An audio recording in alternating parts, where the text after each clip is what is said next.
everyone. Welcome back to Between Reps and Remedy with myself, Marcy, and Nita. Today, we are jumping on a topic that, impacts our life and our health in every aspect, and that is nutrition. So March is National Nutrition Month, and we thought this is the perfect time to kind of like sit down together and have discussion about our food, our fuel, our protein, and all the things that people tend to get confused about when it comes to nutrition. So always tell my clients, don't use nutrition as punishment. Like it is not about punishing yourself, and it's not about being good or bad. It's about fueling your body for the life that you want. So Nia was telling me beforehand, and we had talked the other night as well about nutrition on our TikTok live.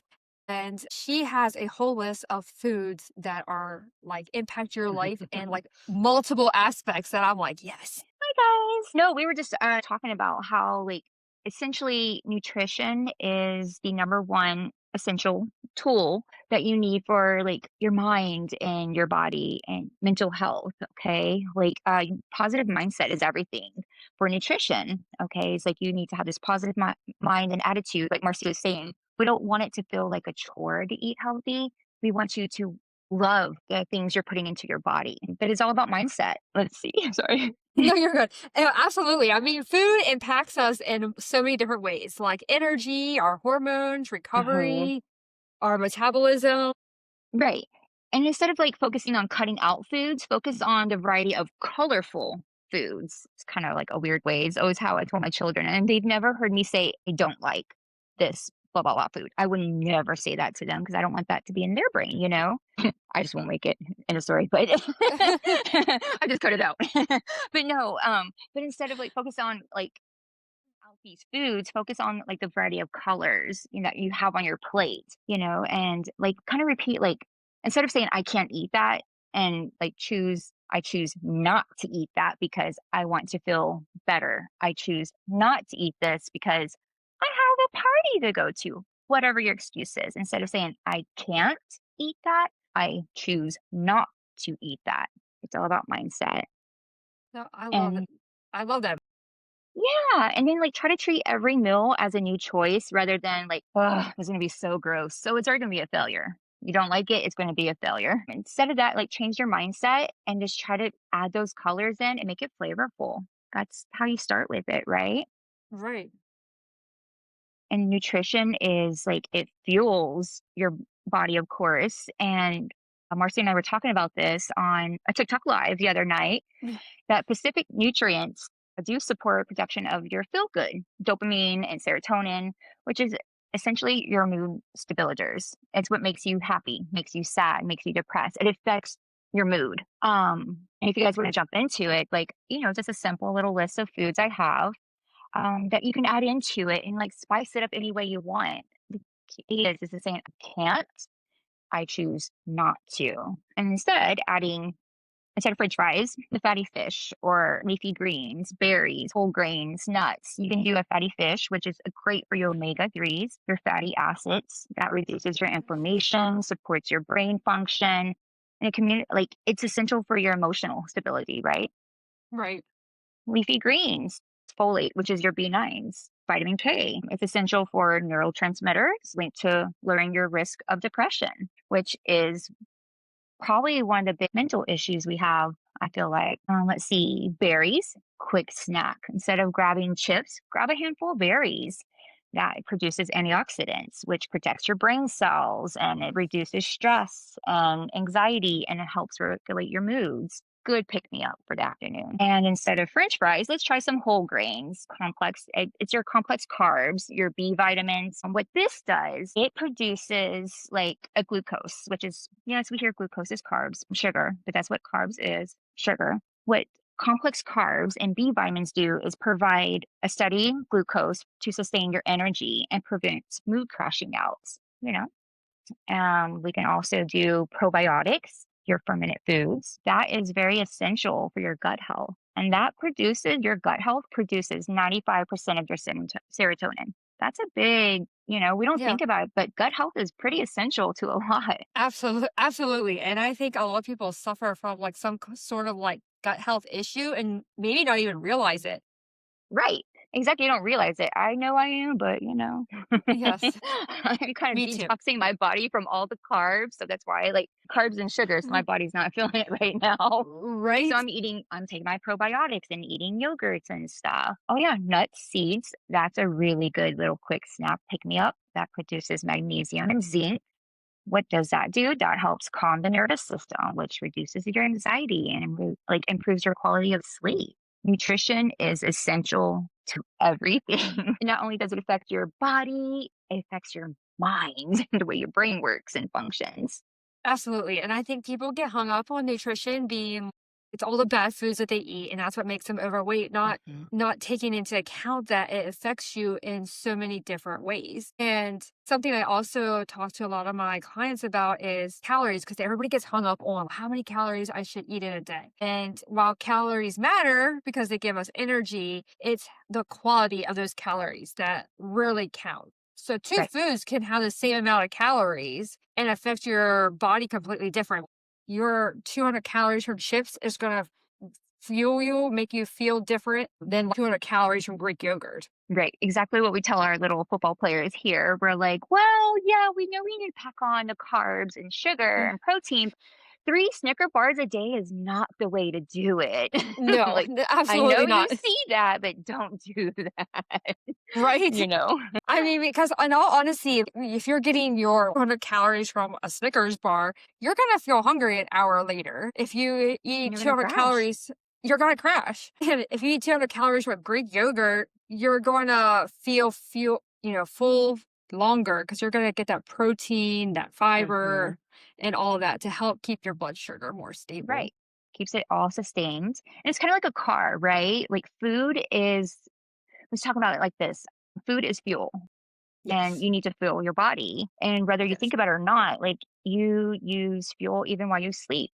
Your body and your brain uses all this energy to keep your heart beating, keep your lungs going, keep you rested, calmed. Like it's a lot. When you wake up, you burn a lot of calories. You're working out. Like you need all this natural energy to help do that, or you're going to crash, or you're not going to wake up in the morning. You're going to be so depressed, or you're angry at the world, and you don't wanna do Yeah. that.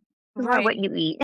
That's exactly right. I mean, we got into that the other night too with your basal metabolic rate, your Yeah, BMR. To simply put, your BMR is that number of calories your body needs just to keep you alive at to complete sustain. rest. Yeah. It's your basic bare minimum. Right. So if you stayed in bed all day and did absolutely nothing, your body would still burn calories, but that basal metabolic rate is how many calories your body needs to keep you alive at rest. Mhm, and it's like, "Oh, we didn't burn anything? I don't need to burn anything." Like, "We didn't move? I'm not Right. moving because it Right. needs to. Because when you're in a constant state of, like, calorie deficit or, like, clean eating, which you could do healthily, or starvation mode. Some people have this mental, health issue where they can't hold down foods.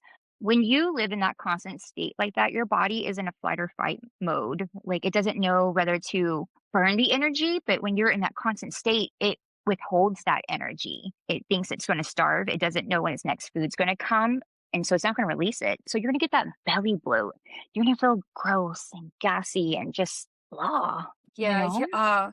Nita and I had gotten into that the other night because we were talking about calorie deficit diets. And while they are okay short term, maybe for a reset, if you know your body's needing that reset, but as far as making a calorie deficit a long term sustainable health change, it's not in every aspect. And they gave a perfect example of a visualization the other night about calorie deficit, what it would portray in the long run. Yeah. Do you want me to have You can go ahead. You can go ahead with your No. visual. It's okay. I No, just mean, because I was just like, "Oh," I was like, trigger warning for anyone that's "Trigger listening. You warning." might want to pause for the next 5 minutes. But Nita Please has a good digest. visualization when we talk about calorie deficit and how you're not losing fat and more or less losing muscle whenever you go into some of these calorie deficit if you're not putting in the equal work to strength training, things like that, or you're trying to make it a long-term goal. It does show visually on your body. So trigger warning for the next minute or so. I'll let Nita explain what she explained the other night because it is a great visualization. No, when your body is in that constant, like we said, calorie deficit, which is not, I'm not gonna say starvation, but to me that's borderline starvation because you're giving your body the bare minimum to function, the bare minimum. So when you are like that, I don't know about you guys, but I grew up on these really sad commercials where send money to help these orphans in another country that are hungry and have nothing but bread and water or whatever, grains. And they have these like they're really, really fragile. You can see their spine, their ribs, and they have these massive Oompa Loompa bellies. Like that's the bloat. And that's what we were talking about earlier, just right now. And in our life is like your body thinks it's going to starve, which it is. And so it's going to retain everything and it's not going to release any energy, any nutrients. You're just going to feel just there, Yeah. you I know? mean, like to think about it, it's your body when it's entering that state thinks that like is not sure when or where your next meal is going to come from. Mhm. So it starts like kind of hoarding your Yes. food and causing that stomach bloat rather than helping with like an aid in weight loss. Like, yeah, you might lose weight, but not in the areas you want because your stomach, your gut is hoarding that food. It's afraid it's not going to be fed again. And again, we talked about gut health. It's so essential to everything. It very essential to everything. And additionally, we were also discussing the other night, which is a great discussion as well, is can you increase your metabolism? So I have gotten that question a few times from clients, and we got into talking about it the other night was, can I increase my metabolism? And if so, how? So Absolutely. when we were doing this live the other night, we were asking people in like the viewers to name ways that they thought that they could increase their metabolism. And a lot of them had some good insight and, you know, Mhm. on the right track answers. I don't know, Nita, if you want to discuss some of those things and I can Yeah, dive into of some of them course. too. And we talked about starting your day off with like metabolism, starting your day off with cold water first thing in the morning. I started grabbing something to eat immediately. Just take a moment, stretch, positive affirmations, like we talked about, which it doesn't affect your Right. gut, but I feel like it might. And Right. drink that tall glass of water. And then protein. Protein is a big, big part of jumping off that good start there. It is, and, like, she looks up at the camera at me because she knows that I'm gonna Sorry. say something about protein because I always say something about protein, but, I mean, one thing that people don't think realize is they chronically undereat protein. Hmm. They may think that they're getting their protein in. I'm eating this for breakfast, eating this for lunch. And as Right. much as I would love to say you're eating enough protein, chances are most people aren't quite eating enough protein. So you hear me say this time and time again, and your guys are probably like, stop it, Mercy, with the protein. But You say protein, protein, you don't mean yeah, like 3 patties on a, like, cheeseburger, right? no, like no three patties on a cheeseburger. Like get your protein in a more nutritious manner. This goes back up to not all calories are equal kind of thing. So True. three three patties on a hamburger is not equal to eating like a 4 ounce salmon. Like Love it. so I would rather you go with that 4 ounce salmon if if you had to choose between the two. You're like, "Please no." Because Yeah, when you please eat, no. like, all those extra carbs and fats, it kind of, like, X-nays all the good that you just put into your body. Right. We talked about that too the other night with salad even. And I would never tell anyone not to eat a salad because of all the toppings that they're putting on it, but just, kind of keep in mind of what you are adding to your maybe your salad, maybe your burger, may it be, your vegetables. Where I live, we are very like Dutch based foods. So a lot of food is casserole. So we have a veggie casserole that has this, and this on top of it that is definitely not making it very nutritious anymore. So, But it tasted good. yeah, it makes it good. It makes it taste good, but there is other ways, and that's the other thing I had said. I also don't Mhm. expect anyone to eat bland chicken and steamed veggies the rest of their life. You're going to get yourself tired of that, and who wants to live off of boiled chicken and steamed veggies? Like, Right. no, eat flavorful. You can season your foods. Just be Exactly. cautious of like the processed foods that you're adding in to make your foods yummy. Those canned soups to make Exactly. casseroles. Exactly what we talked about at the beginning of this. Like, it's all about your mindset. Like, don't make it blah, don't make it gross just because you have to eat healthier. Don't make it a chore. Change that mindset instead of saying, can't, blah, blah, blah. I can't eat this food because I'm on a diet. Instead of saying that, just say, I choose not to because I'm doing this for myself, or I'm doing this 100%. for my children, or I'm doing this, whatever. Do it for yourself. Exactly. I mean, you had said it the other night, and we touched on it too, was I hear a lot of times clients will say, I don't have time for myself. My children Mm, come first. And I understand that. I have a child, or my family comes first, or this comes first. But in the long run, are you going to be there for your child if you don't change your habits now? Like you say that they come first, you have to do this, this, and this for them. But you also have to learn to set aside time for yourself and make the right mhm. choices for yourself so you can continue to be there and continue and be able to continually be active with them. You are irreplaceable to your littles in the story. You're Right. irreplaceable. So take the time for yourself. It's necessary. Do it for yourself and do it for them. Right. I mean, they are looking up to you as role models. And, Hmm. I have sat with clients in their 70s that talk about how they wish that they were a better role model for their child in their 50s when they were younger. At some point in your life, you're going to come to realization that was I the best role model or not for them based off of the way I was like portraying my lifestyle. Hmm. I have a question. Speaking of this, I think we even talked Yes. about this on live.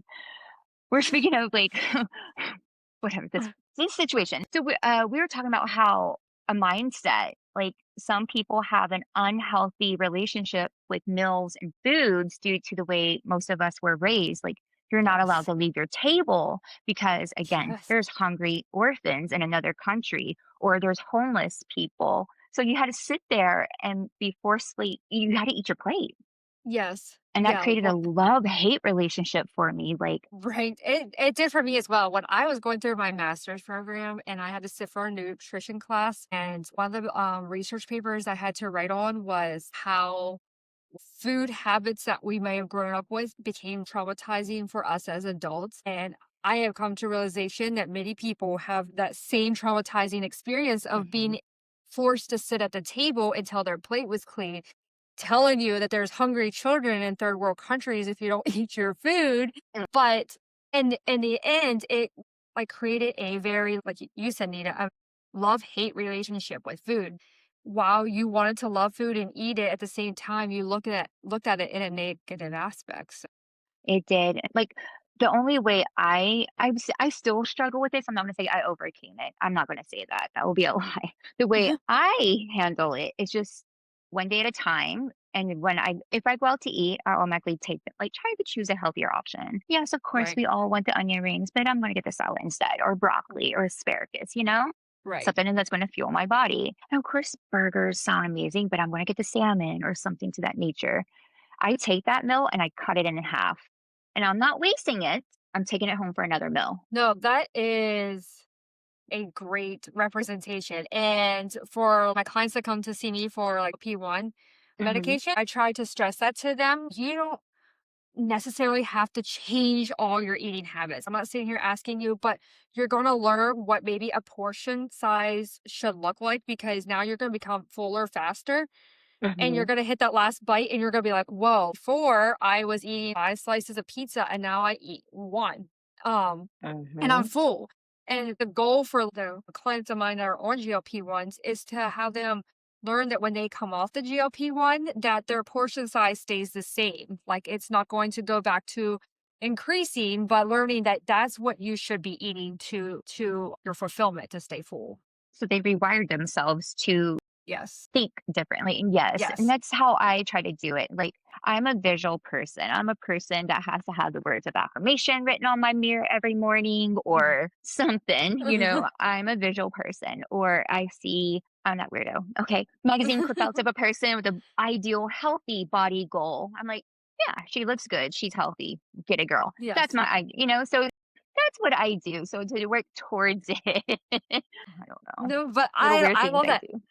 But I think a lot of people when it comes down to it, are visual learners, which is why I tell Mhm. them this being on a GLP-1 is a good way to learn visually Mhm. what you should eat and how much you should eat, and not something that you have to be on long term. Some people do go Yeah. on GLP-1s for long term, but hopefully to be able to learn to rewire your brain during the process and you can come Mhm. off and sustain. What are some negative side effects that in your profession that you guys have seen for the long-term use of that? Negative side effects. Mhm. I know. This I is know we talk about it and we know about it, yeah, but just for yeah. people who listen, what are some of the negative So side effects that mental or physical I health? think people think that this is going to be a quick fix and like they had to put no effort into it.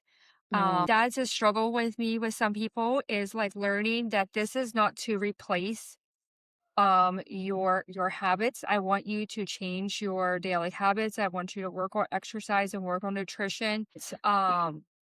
This is not, and it's not a quick fix. I've seen people get frustrated in their mind that they're not losing as fast as what they thought they should be losing, and mainly because they're not putting the extra effort in. This is a tool to help enhance what you're currently doing.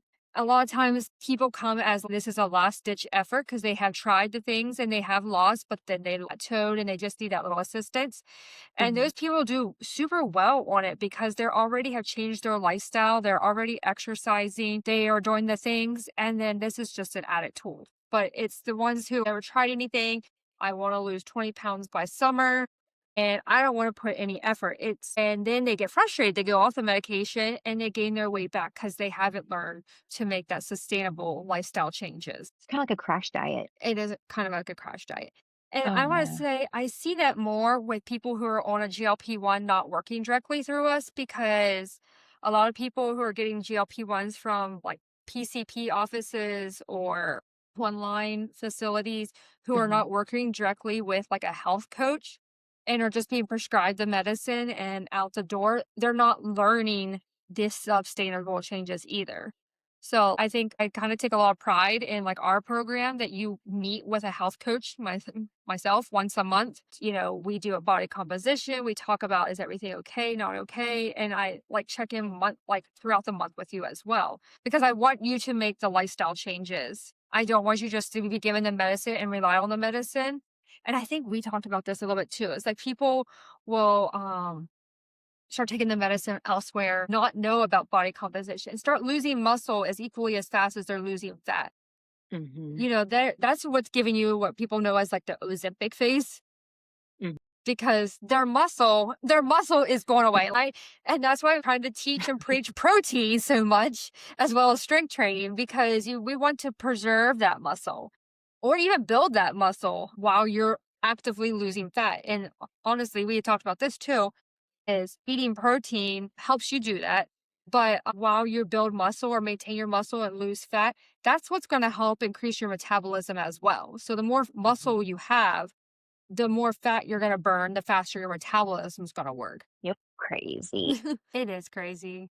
What else, girl? Well, Nina works in neurology, mindset. What going back I'm gonna bounce this back to you. What negative impact have you seen in the mind with people in their nutrition? So I work with a bunch of pediatrics, and it's a bunch of some of it's really unfortunate situations, and some of it's pretty primary, simple situations. The worst side effects is the lack of nutrition. Is these kids? Some of them are afraid they're not going to get another meal. They hoard their food or they shove it in their mouth quickly, like chipmunks. Like Oh, that's something. Aside from like labs being abnormal and kidney issues and ADHD or basically globally delayed kind of things. Like their yeah. speech will be off, or occupational they'll need occupational therapy to properly speak and function with other children. It's yeah, it messes with your little minds. It does. It starts at a young age. Not being allotted enough time to eat in schools anymore. Kids are rushed in through the Yes. cafeteria to get their food. By the time they get their food and sit down, they might have 10 minutes to eat, and that is not enough time to fully eat and digest your food properly. No, you need to properly chew your food so it can digest properly, and so you're not so it can digest quicker. I don't know. It's just I have a big problem with that. I just I don't want to get overheated about it. We did online, but I have an issue with that. And it's something like I feel like a lot of the health can be prevented in the schools. More of the testings, or of course, now they're implementing healthier diets and the whole grains, the whole pyramid and stuff. But what Yes. about their physical activity? What about the allowed amount of time they need to sit down and eat and Right. digest it, instead of shoving it all in their mouth? I was like, I know my boy, he gets hungry, so I know he's shoving food in his mouth. Right, like, they wanna hurry up and get this food in, and they're Right, hungry, that and they're it so happens so fast. young. They're not Yes. military style, so they're young. They're gonna be chit chatting, and 'cause they're Yeah, excited. They're having socialization time. So I'm like, oh, little exact nuggets. exactly, and then, I mean, they should be allowed that socialization time too. I know some schools are kinda strict on when you go into the cafeteria, you go in to eat, and if you're socializing or goofing off, you're being told about it, and these I kids don't have it like rough. that. I don't I either. don't like because mealtime in our family is like when we sit down and just talk about it, what we're thankful for, what we could have done better with today, or what affected, like what was one thing that affected us, whether it was positive or negative, and what can we do about it tomorrow, kind of thing, or how can we do to change it? So mealtime is our sit down, kind of like our family reflection time. Same here, we're So very, very yeah, old so then my school with son's a that. yapper. So I'm Yeah. like, oh, Yes, we're still very old school with that, where we sit down at the table hmm together and the food is on the yeah. table and serve You the just food and talk, eat. enjoy Yeah, your we food, just enjoy talk. each other's Yeah. company. I know so many people who just like they eat on the go. Everybody just grabs something when they're ready or whatever. But we're taking so much family time away with that. Oh, that'd be a good Yeah, episode. that would be a good episode. Until next time. I go like that. No, But but this no, is great. health and nutrition all goes down. It starts with our youth. It really does. And again, that's learning behavior. So we need to watch what we say. We need to watch what we do and lead by example. You never know who's watching you. Absolutely. Yeah, I mean, so in all this, nutrition isn't about being perfect in any means. But No, no, you're not having to count the calories forever or following the latest trend or whatever, but learning how you fuel your body in a way that supports your goals, your health, your overall life. I feel like nutrition is a choice. And of course, it's essential, but either you're going to do it or you're not going to do it. Right. So I feel like it's a choice, but it's a very important choice you need to make for yourself. Absolutely. I forgot what I was gonna say. I was like, I had something on it, and I was like, "Oh," I had it and then went, I pulled a It's Marcy. okay. Sorry. Anything else, Nita? Oh my, I forgot what I was gonna say. No. I was like, "What was I gonna say?" Nope, I'm good then. No, but I appreciate everybody for listening. And of course, like if you have any questions, always reach out to us. Or other topic ideas. We'd love to hear them. We have a list compiled, so we are like working through that as well as trying to target like the month awareness thing. So, but yeah, this is great. Of course, and if you guys have anything, questions, concerns, please don't hesitate to reach out to us. And of course, if anybody is having any kind of like mental health crisis, please don't hesitate to reach out or call your mental health crisis line. Absolutely. Well, Until thank next you. time, my And, friends, we love you. and until next time.